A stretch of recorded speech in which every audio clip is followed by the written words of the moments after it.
नमस्कार खेडूत मित्रों, मैं हूं वाड़ियाभाई खुमाण, गौरक्षा नेचुरल फार्मिंग यूट्यूब चैनल। मैं आज तारीख 5/4/2025 को गुजरात के सूरत जिले के महुआ तालुका के वड़िया गांव में जय किसान सुभाष पालेकर कृषि फार्म में आया हूं।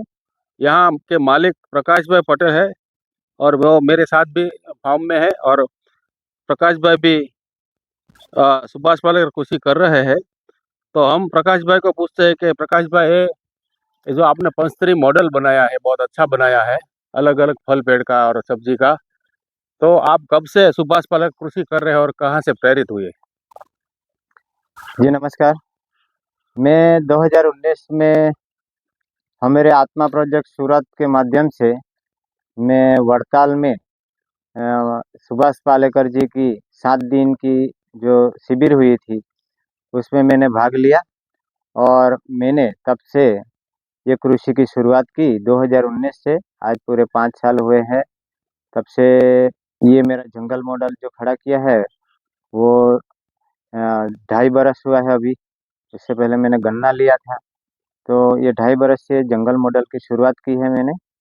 और उसमें सभी तरह के फल पेड़, सब्जियां और मिलेट भी लगाता हूँ और ऐसे मैंने शुरुआत की है। तो प्रकाश भाई, ये बताएं कि आपने इस मॉडल में पंचस्तरी जो मॉडल बनाया है, बहुत अच्छा बनाया है, और इसमें आपने कौन से फल पेड़ और सब्जी लगाया है, आप बता दीजिए। ये हमारा जो मॉडल है वो सुभाष पालेकर का खाद्य जंगल मॉडल है। वो 36x36 मैंने मॉडल किया है। उसमें मैंने सभी प्रकार की आम लगाए हैं।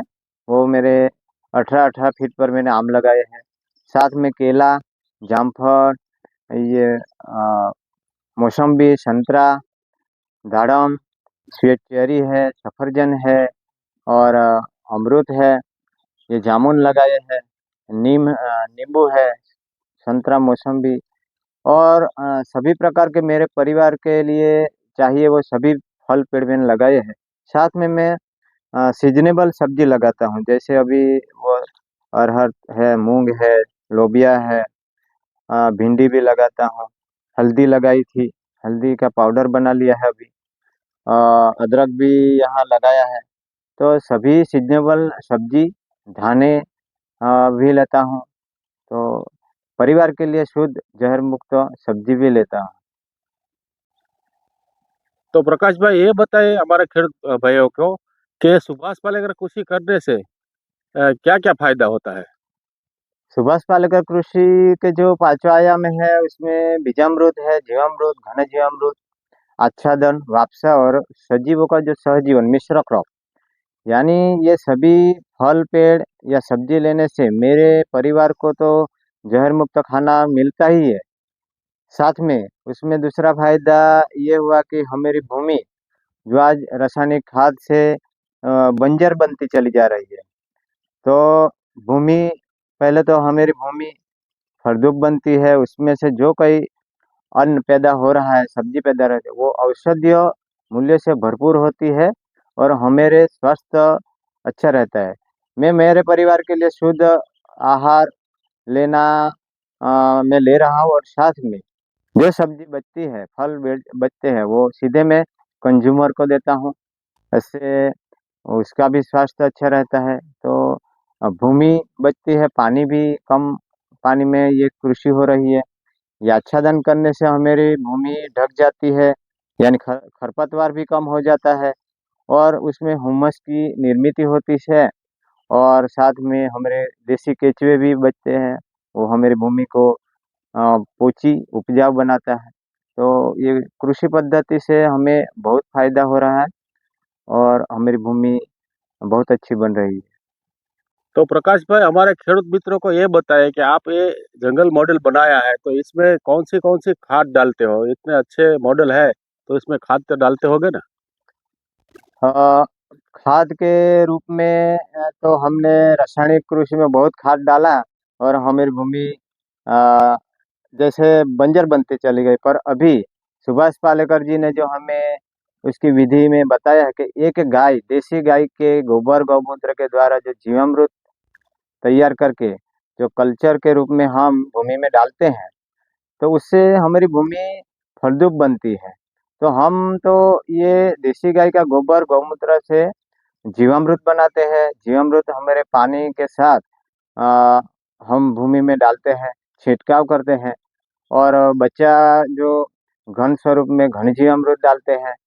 तो यही डालते हैं हम, बाजार से कुछ लाते नहीं और बाजार की कोई प्रोडक्ट यहाँ डालते नहीं है। गोबर गौमूत्र से जीवामृत बना के ही डालते हैं। प्रकाश भाई, हमारे खेडूत मित्रों को ये बताए कि आपने जो ये जंगल मॉडल बनाया है, तो इसमें कोई दवा और कोई छिड़काव करके और जो रोग नियंत्रण करते हो, तो इसमें क्या गुरुजी ने बताया है कि कौन सा ये छिड़कने से ये रोग नहीं आता है इसमें? वैसे तो ये कृषि करने से जीवात कम हो जाती है। और ये पंचस्तरीय बागबानी बनाने से सहजीवन होता है। उसमें मित्र कीटक भी आती है और शत्रु कीटक का नाश करती है। तो ये एक तरह से प्रकृतिमय वातावरण में प्रकृति से ही नियमन होता है। फिर भी अ, अ, वातावरण बिगड़ने से थीप्स मोलोमसी जैसी आती है, तो उसके लिए हम निमास्त्र, अग्निअस्त्र, ब्रह्मास्त्र, 10 पर्णी अर्क जैसा हमारे गुरुजी ने बताए हुए पद्धति से वो बनाते हैं। वो भी प्रकृति में से ही जो प्रकृति से में जो जिसका पान लेके गौमूत्र में उसका अर्क बना के छिड़काव करते हैं। तो ये दवा घर पे ही बनाते हैं आप क्या? जी, हम बाजार से कुछ लाते नहीं। प्रकृति में से ये नीम है, धतूरा है, आकड़ा है, करंज है, सभी के पान लेके इसका अर्क बनाते हैं। उसके लिए बाजार से कुछ लाना पड़ता ही नहीं है। तो हमारा जेब का खर्चा भी कम हो जाता है और हमारा कीट नियंत्रण भी बन जाता है। तो इस जो आप बनाते हैं सब, ये जो रोग नियंत्रक, तो इससे क्या फायदा होता है क्या? बिल्कुल, बाजार में से जो हम पेस्टिसाइड और खरपतवार नाशक जैसी पेस्टिसाइड जो हम ला रहे हैं, तो उससे हमारी फल पेड़ पर छिड़काव करने से जो हम सब्जी दालें अनाज खा रहे हैं, वो पेस्टिसाइड वाला होता है और सीधे हमारे शरीर में जा रहा है। तो उससे बीमारियां आज आ रही है। तो ये हमारी जो पद्धति में छिड़काव करते हैं उससे कोई नुकसान नहीं हो रहा है, प्रकृति का जतन हो रहा है, मानव स्वास्थ्य का भी जतन होगा। और जो दालें सब्जियां होगी वो पोषण से भरपूर होगी। तो ये बेहतर है कि हम ये पेस्टिसाइड को छोड़ के अपने घर पर ही ये छिड़काव दवा बनाए। तो प्रकाश भाई, हमारे खेडूत मित्रों को यह बताया कि पंचस्तरी मॉडल में इस तरह अलग अलग फल पेड़ा और सब्जी उगाते हो और पाक लेते हो, तो इसके पीछे राज क्या है? क्यों एक खेत में ही अलग अलग ऐसे मिक्स पाक लेना है चाहिए? हाँ, हमारे जो सुभाष पालेकर जी ने जो पंचस्तरीय जंगल मॉडल जो दिया है हमने, जैसे कि घने जंगल है, जंगल में हाई लेयर में सभी फल पेड़ एक दूसरे के सहजीवन जी रहे हैं। तो वैसा ही हम आज प्रकृतिमय जंगल हम अपने ही खेत में खड़ा करें, जिसमें हम सभी फल पेड़ लगाए। जो हमारे परिवार को शुद्ध फल चाहिए, इसके लिए हम सभी फल लगाते हैं। और जो भी बचेगा वो हम सीधे उपभोक्ताओं को देंगे, वो भी शुद्ध होगा। साथ में सभी फल पेड़ और सब्जियां लगाने से हमेरे जरूरत है, हमारे घर के लिए जो सब्जियां जरूरत है वो भी यहाँ से मिलेगी और हमें इनकम भी मिलेगी। तो ये हमारा छोटा सा एटीएम मशीन है। तो इससे हम जितना चाहे सब्जी ले सकते हैं, घर में बना सकते हैं और सीधे कंज्यूमर को दे सकते हैं। और हम उसका प्रोसेसिंग करते हैं, जैसे कि ये सहजना है, उसका पान का पाउडर, सींग का पाउडर, केला है तो केले की वेफर बनाते हैं।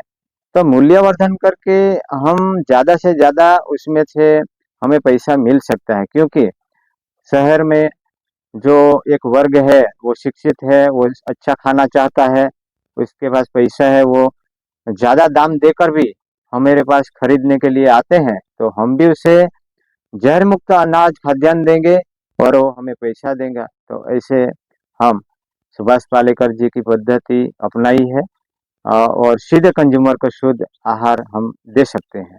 तो पंचस्तरीय मॉडल से बहुत सारी इनकम हम ले सकते हैं।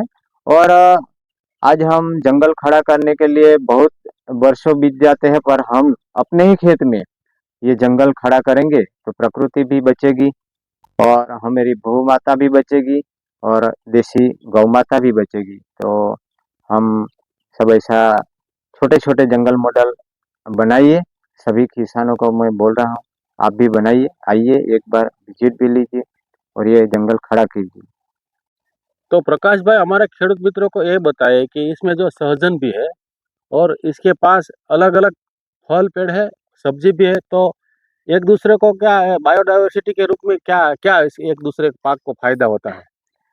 उसमें क्या है, हमने जो सुभाष पालेकर कृषि की जो तालीम ली है उसमें पालेकर गुरुजी ने जो बताया है, एक दूसरे का फल पेड़ है या सब्जी है, एक दूसरे को मदद रूप होती है मिश्र क्रॉप में।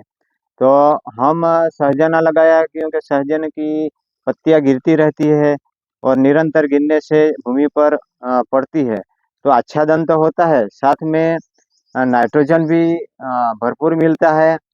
और हम एक दाढ़ी और दी दाढ़ी का कॉम्बिनेशन करते हैं, तो अरहर भी लगाई है, मूंग लगाया है।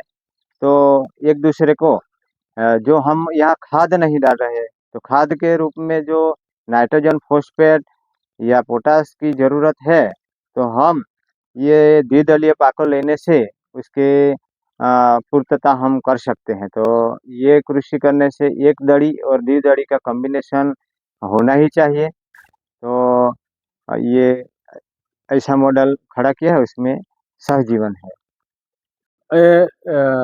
प्रकाश भाई की गौशाला में आया है, उन्होंने इधर जीवामृत बनाया है और जीवामृत दूसरे को दे भी रहे हैं। तो प्रकाश भाई को मैं पूछ रहा हूँ कि क्या आप इसके पीछे, आप जो दूसरे खेडूत को यह जीवामृत दे रहे हो, तो इसके पीछे आपका क्या हेतु है?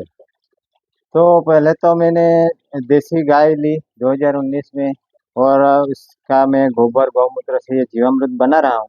मेरी 3 बीघा जमीन में यही उपयोग कर रहा हूँ, और साथ में दूसरे किसानों को भी मैंने प्रेरित किया है। तो हमारे गांव के आसपास जो किसान के पास देसी गाय नहीं है, फिर भी वो अपनी कृषि में जीवामृत का उपयोग कर रहे हैं। आज मेरा जय किसान कृषि फार्म वड़िया और तालीम निदर्शन और साथ में हमारी वेचाण व्यवस्था भी घर से हो रही है। तो जीवामृत का भी आज हम बना के सीधे किसान को दे रहे हैं। तो हमारे विद्याव्रत चौधरी सर, जो खुद किसान नौकरी से रिटायर होके अपनी कृषि कर रहे हैं, तो जीवामृत आज तैयार हो गया है। तो धान की खेती की है उसने, तो धान में ये जीवामृत आज देने जा रहे हैं। तो हमारे फार्म पर से वो सीधा लेके अपना जो किसानी की है भूमि में डालेंगे। तो आज सर आए हैं हमारे यहाँ। विद्याव्रत भाई जो मढ़ी से आए हैं और वो खेडूत नहीं होने पर भी ये जीवामृत ले जा रहे हैं, तो हम उसको पूछ के, क्या आपको ये सुभाष पालेकर कृषि करते हो या ये जीवामृत का क्या उपयोग कर रहे हो आप? वैसे मुझे अभी अभी मैं नया नया हूँ ये फील्ड में, और अभी अभी थोड़ी सी जमीन मिली है मुझे। तो उस जमीन में मैं चाहता हूँ कि बिल्कुल देसी पद्धति से, मतलब ऑर्गेनिक तरीके से फार्मिंग हो और लोगों को उसका अच्छा लाभ मिले। तो वैसे ढूंढते ढूंढते मुझे पता चला कि भाई यहाँ वड़िया में एक है कोई प्रकाश भाई करके। तो मैं उनको मिलने के लिए आया कि भाई चलो देखते हैं कि क्या कर रहे हैं और कैसे कर रहे हैं, उनका भाव क्या है। तो फिर मुझे लगा कि नहीं, ये अच्छा है और यहाँ से मैं भी मतलब 1 2 3 स्टेप आगे चल के थोड़ा सा सीख सकता हूँ उनसे। तो अभी शुरू किया है, अभी अभी 2 साल से मैं ये फील्ड में हूँ और शुरू ही किया है, और प्रकाश भाई का साथ अच्छा मिल रहा है। तो उनका मार्गदर्शन है और उसके हिसाब से मैं चल रहा हूँ, अभी ये ले जा रहा हूँ। तो बहुत अच्छी बात है, जो प्रकाश भाई है हमारे वड़िया के, जो सुभाष पालेकर कृषक है, और आजू बाजू गांव के सभी कृषक को इधर बुला के, स्कूल के बाल बच्चों को भी बुला के अपना सुभाष पालेकर कृषि का ज्ञान दे रहे हैं। बहुत अच्छी बात है। मैं प्रकाश भाई को धन्यवाद करता हूँ। हाँ जी।